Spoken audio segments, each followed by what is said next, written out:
Strawberry কি অবস্থা গাছগুলোর, শিলাবৃষ্টিতে এদের হালত একেবারে শেষ করে দিয়েছে। পাশেই পেয়ারা, অবস্থা তারও শোচনীয়। বাদ যায়নি বেগুনের, গাছ ভর্তি বেগুন, কিন্তু গাছের অবস্থা অত্যন্ত শোচনীয়।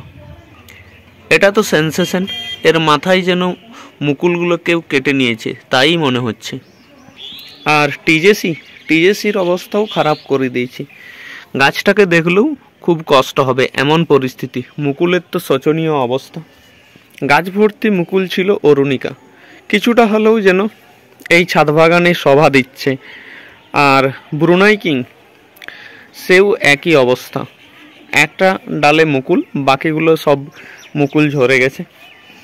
অম্বিকা, এই যে অম্বিকা গাছ ভর্তি মুকুল ছিল, সেটাও একই পরিস্থিতি।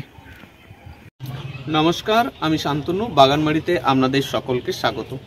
কিছুদিন পূর্বে সকালবেলা 8টা সাড়ে 8টার দিকে প্রবল বৃষ্টি, শিলাবৃষ্টি আর একই সাথে ঝড়ে আমার গাছ সব একেবারে শোচনীয় অবস্থা হয়ে গেছে। এবং কাছ থেকে আমি দেখাতে বলবো, এই দেখুন গাছগুলোর অবস্থা কি হয়েছে, অত্যন্ত শোচনীয়।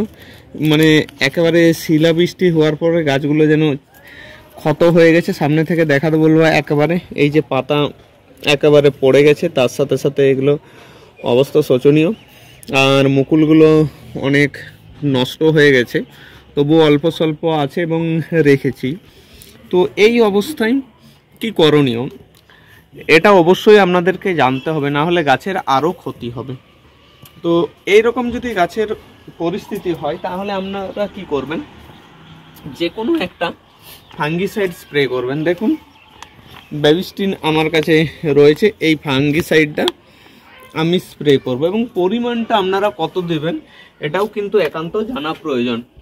তো পরিমাণটা আপনারা 1 লিটার জলে 2 ml বা মিলিগ্রাম করে দেবেন। দিয়ে গাছে এইভাবে গাছটাকে পুরো ধুইয়ে দেবেন, যাতে পুরো গাছটাই একেবারে ফাঙ্গিসাইডটা পায়। প্রত্যেকটা গাছে আপনারা এইভাবে দেবেন। যে সমস্ত গাছগুলো বিশেষ করে আঘাত পেয়েছে এবং খুব ক্ষতিগ্রস্ত হয়েছে, দেখুন এই গাছটাও খুব ক্ষতি হয়েছে, এই গাছটাতেও দিচ্ছে, এটা কাটিমন। এবং দেখুন আমগুলো সেট হয়েছিল, প্রচুর আম সেট হয়েছিল, আমগুলো ঝরে গেছে। প্রত্যেকটা গাছকে এইভাবে আপনারা ফাঙ্গিসাইড দিন। এবং ফাঙ্গিসাইড দেওয়ার পর কি করবেন সেটা অতি অবশ্যই আপনাদেরকে জানতে হবে। শুধু ফাঙ্গিসাইড দিলে হবে না, ফাঙ্গিসাইডের পাশাপাশি আপনাদেরকে মাইক্রোনিউট্রেন দিতে হবে। এবং এই ফাঙ্গিসাইড স্প্রে করার কমসে কম 3 দিন পর মাইক্রোনিউট্রেন দেবেন। সেক্ষেত্রে অবশ্যই আপনারা সাগরিকা দিতে পারেন, সাগরিকা অতি অবশ্যই ভালো।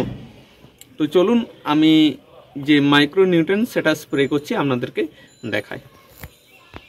দেখুন এটা হচ্ছে সাগরিকা মাইক্রোনিউট্রেন। 3 দিন আগে আমি গাছগুলোতে ফাঙ্গিসাইড দিয়েছিলাম, আর ফাঙ্গিসাইড দেওয়ার পরে আমি এখন মাইক্রোনিউট্রেন স্প্রে করব। 1 লিটার জলে 2 ml, এই হিসাবে এটা হচ্ছে 2.5 লিটার একটা বোতল। আমার কাছে এটাই অপশান আছে। আর এটাতে আমি একটা পরিমাণ মতো মাইক্রোনিউট্রেনটা দিয়ে দিচ্ছি। তারপরে গাছে আমি স্প্রে করব। এই যে বিশেষ করে শিলাবৃষ্টিতে যে আঘাত পেয়েছে, সেই আঘাতের কারণেই আমি এটাতে মাইক্রোনিউট্রেন স্প্রে করছি। এরপরে আমি যে মাইক্রোনিউট্রেন সাগরিকা বললাম, সেই সাগরিকাটা এই গাছে গাছে স্প্রে করছি। এমনভাবে স্প্রে করবেন যাতে পুরো পাতাটা ভালো করে বেশ পায়। এখন মেন ব্যাপার হচ্ছে গাছগুলোর সুরক্ষা। বহুত আঘাত পেয়েছে গাছগুলোতে, সেই কারণে এই মাইক্রোনিউট্রেন ফাঙ্গিসাইড দেওয়ার পরে আমি স্প্রে করছি, একান্ত প্রয়োজন, কারণ প্রচুর আঘাত পেয়েছে সেই কারণে।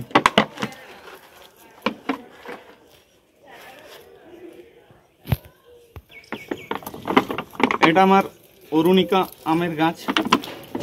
এই গাছটায় কিছুটা মুকুল ভালো আছে, সুরক্ষিত, বাকি প্রায় গেছে। তবে অবশ্য আমি কাছ থেকে দেখাতে বলবো, এই টমি আটকিং টমি আটকিংয়ে অসাধারণ গুটি সেট হয়েছে। একেবারে কাছ থেকে দেখাতে বলবো যাতে আমগুলো দেখতে পাই। ছোট ছোট দানা হয়েছে আমগুলোই দেখুন, আর হালকা হালকা যে কালার, লাল কালার, সেই লাল কালার আসতে শুরু করেছে। এই গাছটা পড়ে গেছিলো, এই জন্য এই শিলাতে আমি পাতাগুলো দেখাতে বলবো। এই শিলাবৃষ্টিতে এই গাছটা কোনো ক্ষতিগ্রস্ত হয়নি। পাশাপাশি এটা যে কিউ যায়, এই গাছটাও সেইভাবে ক্ষতিগ্রস্ত হয়নি। একটা ডালে মুকুল এসছে। আর বাকি যে সমস্ত গাছগুলো প্রচুর পরিমাণে ক্ষতিগ্রস্ত হয়েছে। এই যে মুকুল, এই মুকুল একেবারে প্রায় হীন হয়ে গেছে। ছোট ছোট আমের গুটি সেট হয়েছিল, প্রচুর পরিমাণে ক্ষতিগ্রস্ত হতে দেখা গেছে। তো আপনাদের যাদের গাছগুলোতে এইভাবে প্রচুর আঘাত পেয়েছে এবং আঘাতের দ্বারা ক্ষতিগ্রস্ত হয়েছে, তারা অতি অবশ্যই ফাঙ্গিসাইড স্প্রে করুন। ফাঙ্গিসাইড স্প্রে করার কমসে কম 3 দিন পর একটা মাইক্রোনিউট্রিয়েন্ট স্প্রে করুন। সাগরিকা সবচেয়ে সস্তা।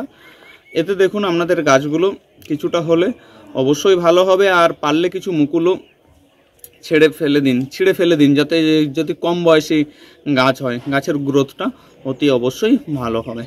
তো দর্শক বন্ধুরা, অতি অবশ্যই আপনারা এই ধরনের আরও কিছু ভিডিও অবশ্যই আমি আপনাদের সামনে তুলে ধরব।